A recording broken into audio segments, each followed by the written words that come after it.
sa lupa'y para akong inaalon at nalulunod sa batikos ng mundo, sa kung ano lamang ang kaya ko.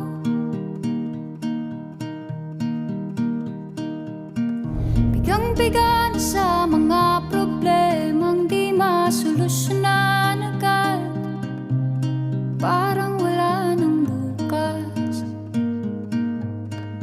Pwede bang umiwas?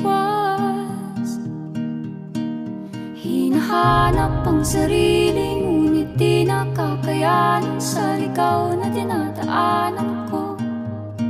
Saan na to patungo?